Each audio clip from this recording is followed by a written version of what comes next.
ये वक्त एक अरबी शब्द है। वक्त का इतिहास मान्यवर कुछ हदीसों से जुड़ा हुआ मिलता है और आजकल जिस अर्थ में वक्त शब्द का प्रयोग किया जाता है, इसका मतलब है अल्लाह के नाम पर संपत्ति का दान, पवित्र धार्मिक उद्देश्यों के लिए संपत्ति का दान। मान्यवर वक्त का समकालीन अर्थ, अभी जो अर्थ हम समझ रहे हैं, वो इस्लाम के दूसरे खलीफा श्री उमर के समय में अस्तित्व में आया। एक प्रकार से इसकी आज की भाषा में व्याख्या करें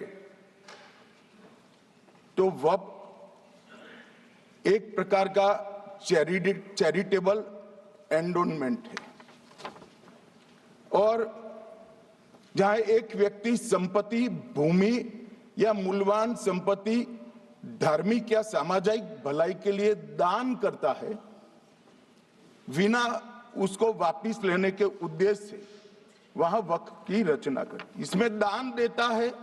वो शब्द का बड़ा महत्व है। दान उस चीज का ही कर्ज किया जा सकता है जो हमारा है।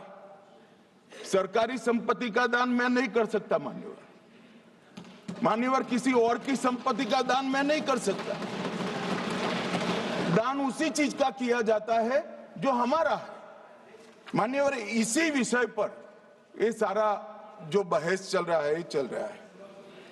भारत का जहां तक सवाल है, दिल्ली में सल्तनत काल के प्रारंभ में मुइज़्ज़ुद्दीन घोरी के समय पर पहली बार वक्फ अस्तित्व में आया। अंग्रेजों के जमाने में 1863 के धार्मिक दान अधिनियम से चलता था।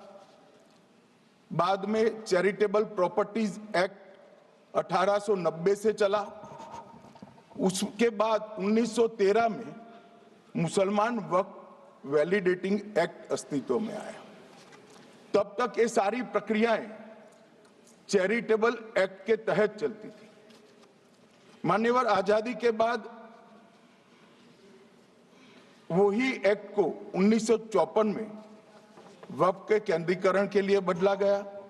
95 में वक्फ न्याय अधिकरण और वक्फ बोर्डों की स्थापना की।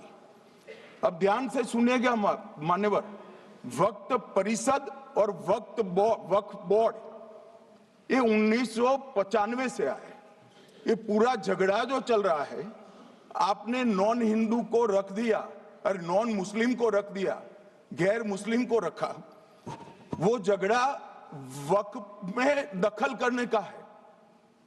पहले तो वक्फ में कोई गैर इस्लामिक सदस्य आएगा ही नहीं, ये स्पष्टता समझ लीजिए।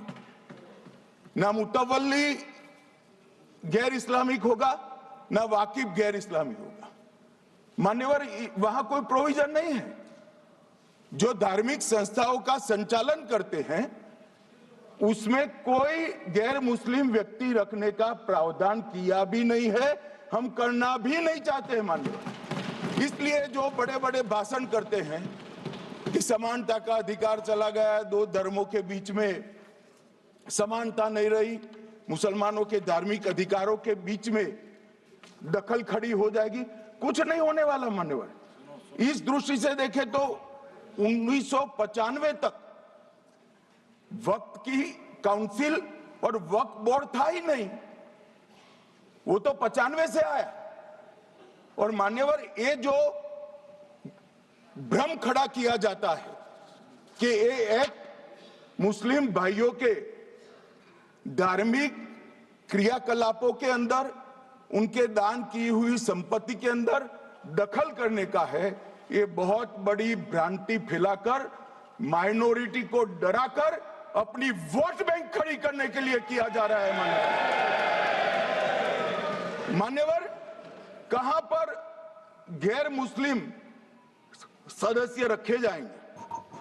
परिषद में और वक्फ बोर्ड में। उसका काम क्या है?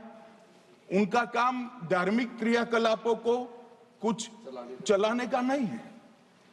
वो शुद्ध रूप से वक्फ का जो कानून, दान के लिए किसी ने दी हुई संपत्ति, उसका एडमिनिस्ट्रेशन अच्छे से चल रहा है नहीं चल रहा है, कानून के हिसाब से चल रहा है नहीं चल रहा है, या तो दान जिस चीज के लिए दिया गया, इस्लाम धर्म के लिए दिया गया, गरीबों के भोजन के लिए दिया गया, गरीबों के उद्धार के लिए, वो उद्देश्य के लिए इसका उपयोग हो रहा है नहीं हो रहा है,